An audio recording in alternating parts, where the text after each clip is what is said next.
दूसरे के साथ जितनी बातें करते हो उसमें बड़ा बैर विरोध, बड़ा एक दूसरे की खींचातानी, टांग खींचना। सत्संग को बदलना होगा, सेवा का व्यवस्था बदलनी होगी।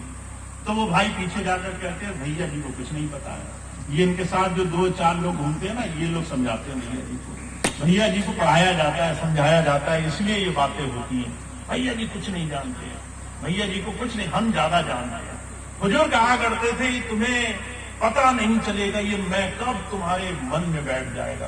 तुम कहोगे मैं ज्यादा जानता हूं, गुरु जी को भी मैं ही पढ़ाऊंगा, गुरु जी को ज्ञान भी मैं ही दूंगा। इसीलिए कृष्ण कहते हैं ध्यान रखना, अहंकार तोड़ना, अहंकार से बचना दुनिया की सबसे बड़ी उपलब्धियों में से एक है। ईश्वर ने इसको सबसे ऊंची अवस्थाओं में कहा है। कहा कंचन तजना सहज है, सहज प्रिया का ने मान बड़ाई ईर्षा तजनी दुर्लभ है। तुम पैसा भी छोड़ दोगे, तुम घर भी छोड़ दोगे, तुम अपना परिवार, अपने संसार की वस्तुएं छोड़ सकते हो, पर जब बात आएगी मान बड़ाई ईर्षा अहंकार छोड़ने की, तो तुम्हें एड़ी से चोटी का जोर लगाना पड़ जाएगा, तुम्हें अपने आप से लड़ना पड़ जाएगा, तुम्हें अपने आप के विरुद्ध खड़ा होना पड़ जाएगा। तुम्हारा मन कहेगा मैं ज्यादा जानता हूं, और तुम्हें इसको झुकाना पड़ेगा।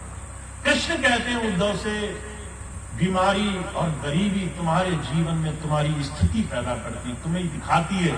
कभी कभार अगर तुम्हें अचानक मजबूरी पड़ जाए तो तुम्हें एहसास होता है कि मेरे हाथ में सब कुछ नहीं है। अगर मेरे हाथ में होता तो मैं कभी दुख नहीं आने देता।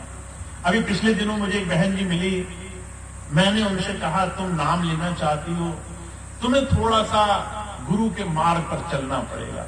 गुरु तुम्हारा अहंकार मिटाए बगैर नाम से नहीं जोड़ पाएगा।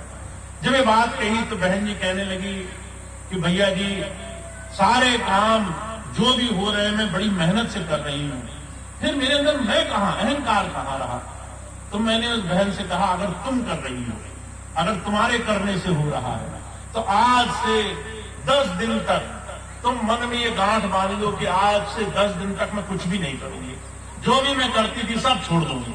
न घर देखूंगी, न खाना बनाऊंगी, न पालन पोषण करूंगी, न घर की सफाई करूंगी, न मैं सांस लूंगी, न मैं कपड़े बदलूंगी, न नहाऊंगी, न धोऊंगी, कुछ नहीं करूंगी, सारे कर्म रोक दिए मैंने। देखे जरा संसार चलता है क्या। और तुम्हें आश्चर्य होगा, जितना तुम्हें अपने ऊपर अभिमान है ना कि तुम्हारे बगैर दुनिया खिसकेगी नहीं, ये संसार चलता चला जाएगा, तुम्हारी आवश्यकता नहीं है किसी को। तुम्हारे संसार में होने का वजूद तुम्हारे अंदर के ज्ञान से है। तुम कितने विनम्र हो गए, कितना प्रेम बांटने वाले हो गए। अहंकार में डूबे रहे, अहंकार में लगे रहे तो संसार में किसी को तुम्हारी आवश्यकता नहीं। लोग किसी के जाने के बाद 7वें दिन उसे भूल जाते हैं। लोग किसी के शरीर छोड़ने के बाद 1 साल के अंदर दुनिया की हर एक चीज से उसका नाम अलग कर देते हैं। हुजूर कहा करते थे संत तुम्हें जीते जी ये सिखाना चाहता है। जीवन में उस प्रभु की भक्ति, उस प्रभु की मौज को मानने में है, करने वाला वही है। मेरा भरता बड़ा विवेकी आपो संत कहाए। मेरा ईश्वर वही सारी चीजों का करने भरने वाला है, मैं सिर्फ निमित्त हूं। वो मेरा इस्तेमाल कर रहा है, जहां वो चाहता है मुझे लगा देता है, जहां वो चाहता है मुझे बिठा देता है, मेरे हाथ से कुछ करा देता है और मुझे वाहवाही मिल जाती है, मुझे उसमें बहुत सम्मान मिल जाता है, पर किया मैंने कुछ नहीं। अगर ईश्वर मेरे ऊपर से हट जाए तो मैं चाहे लाख कोशिश करूं, मैं जो है इसमें बच नहीं सकता।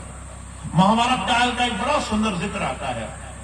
जब महाभारत काल में अर्जुन और कृष्ण का युद्ध चल रहा था, तो जो है कर्ण ने एक बाण मारा। वो जो है बाण जब अर्जुन के रथ से आकर टकराया तो उसका रथ कुछ कदम पीछे हो गया।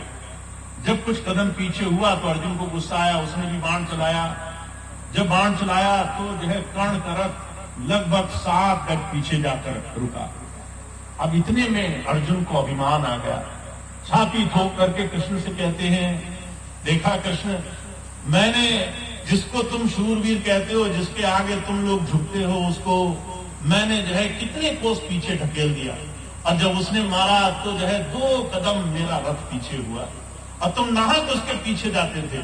अहंकार आ गया उसे कि मैंने किया, मेरे जो है करने से हुआ। कृष्ण कहने लगे तेरा रथ ये स्वयं जो है अग्निदेव की देन है। तेरे रथ पर सारथी स्वयं तीनों लोगों का ईश्वर अधिष्ठाता मैं स्वयं शरीर रूप में यहां बैठा हुआ हूं।